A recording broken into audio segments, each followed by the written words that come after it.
Você não vai achar isso, não vai estar na Wikipedia, não vai estar definido em lugar nenhum. Na minha opinião, a principal diferença é a codificação. No Hack, a gente usa ferramentas que já existem, planilhas eletrônicas, alguns programas de mapeamento, de georreferenciamento, bancos de dados tipo Access ou FileMaker, ou casos mais sofisticados, MySQL, mas não necessariamente o jornalista precisa saber escrever código para fazer reportagem sobre o computador. No jornalismo de dados, como a gente fala de quantidades de dados muito maiores, né, coisas que não cabem numa planilha com limitação do Excel que tem 1 milhão de linhas, por exemplo. A gente está falando, por exemplo, das bases de pegar uma eleição para prefeito no Brasil. São 5.570 municípios, vai dar uns 50 mil candidatos a prefeito, 600 mil candidatos a vereador. Cada vereador vai receber doações de 10 a 20 pessoas, vai pagar umas 40 ou 50 pessoas, vai ter no mínimo, em média, uns 10 bens para declarar. Se você somar tudo isso, vai dar, sei lá, algumas dezenas de milhões de dados que você não consegue processar numa planilha só, porque não cabe e porque são várias planilhas, a organização não é em formato de tabela. Então necessariamente você vai ter que buscar a ajuda de alguém que saiba escrever programas, escrever em linguagem de máquina, para criar um banco de dados, um sistema que vai conseguir processar essas informações. E depois você vai precisar de uma interface para mostrar o resultado disso para o público, ou para permitir que o público interaja com essa base de uma maneira intuitiva, que não precisa fazer um curso para fazer isso, né?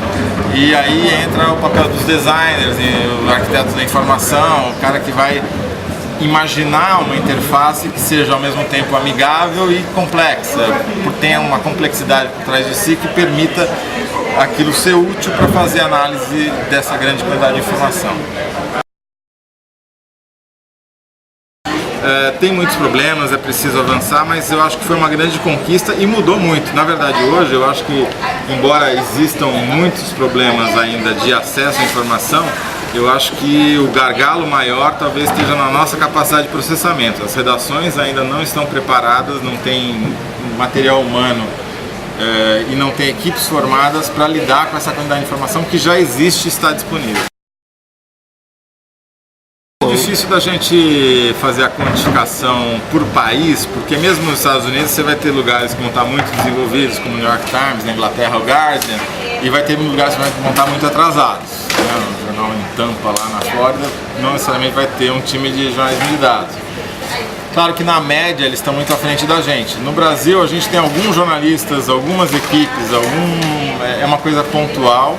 Mas eu acredito muito que as novas gerações que já nasceram com o microchip embutido vão ter muito mais facilidade de fazer isso do que a minha, que é uma geração transistor ainda. Né? E muito mais do que a geração a válvula que me antecedeu.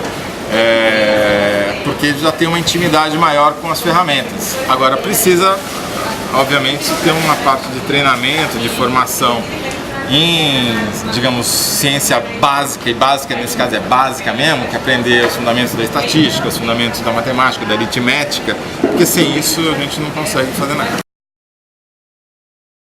Para começar pelo começo, eu acho que deveria mergulhar no Google e ver todas as ferramentas que eles têm, que algumas são muito boas. Então, você tem o Google Fusion Tables, que o próprio, para quem nunca trabalhou com uma planilha eletrônica, o Google Spreadsheet é um bom começo. Ele tem muitas das funcionalidades do Excel, tem algumas limitações de tamanho que são graves, mas é gratuito, está online, você pode acessar de onde você estiver, é uma boa maneira para começar. Depois ele pode passar para o Google Fusion, que já é uma ferramenta que vai te permitir fazer um encadeamento de tabelas diferentes que tenham um campo em comum, que é uma coisa importante, e depois pode até usar o próprio Google Fusion para mapear esses dados. Passado esse estágio, ele talvez pudesse mudar para uma ferramenta de visualização de dados na internet gratuita, como por exemplo o Infogram, que te permite fazer gráficos de barra, gráficos de área, gráficos pictóricos, gráficos de bubble charts ou gráficos de dispersão. Não custa nada e é intuitivo. Um passo adiante seria talvez o Plotly, que é a mesma espírito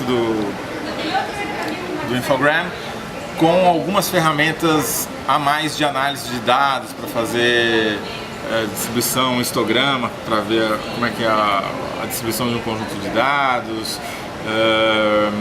e ferramentas de dispersão, cálculo de correlação. E em último passo seria aprender o básico da programação para começar a usar ferramentas como, por exemplo, o D3, que permitem fazer gráficos muito mais sofisticados e também apresentações de dados muito mais sofisticadas.